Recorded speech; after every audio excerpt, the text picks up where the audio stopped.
में बिहारी लागेला, पिया दाढ़ी में खेसारी लागेला, तू मुरेठा में बिहारी लागेला। कि तोहर जिला में जोड़ा नहीं है, हर घरी रंगदारी लागेला, पिया दाढ़ी में खेसारी लागेला, तू मुरेठा में बिहारी लागेला, पिया दाढ़ी में खेसारी लागेला, तू मुरेठा में बिहारी लागेला।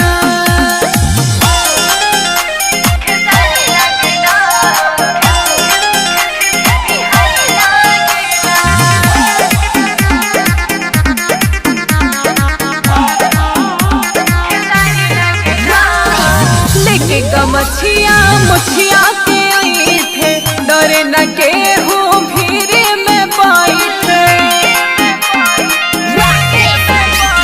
सड़क पर चले जब लेके उलाठी, कितना के जारी जला पिया जी छाती, उतना ताड़ा वाला ताड़ी लगेला, हर घरी बरियारी लगेला, पिया दाढ़ी में खेसारी लागेला, तू मुरेठा में बिहारी लागेला, पिया दाढ़ी में खेसारी लागेला, तू मुरेठा में बिहारी लागेला, बिहारी लागेला, बिहारी लागेला,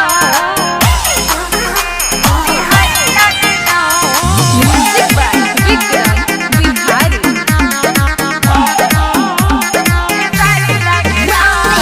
पिया बिहरिया सहरिया हिलावे, दमिन कर रंग दहरे में आवे,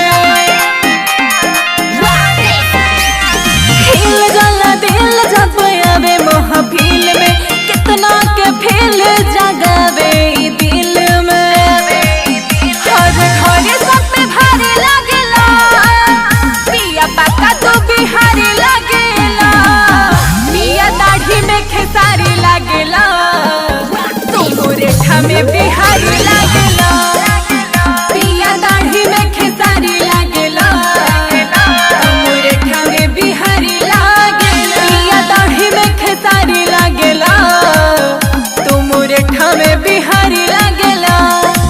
कि तोहर जिला में जोड़ा नहीं है, हर घरी रंगदारी लागेला, पिया दाढ़ी में खेसारी लागेला, तू मुरेठा में बिहारी लागेला, पिया दाढ़ी में खेसारी लागेला, तू मुरेठा में बिहारी लागेला।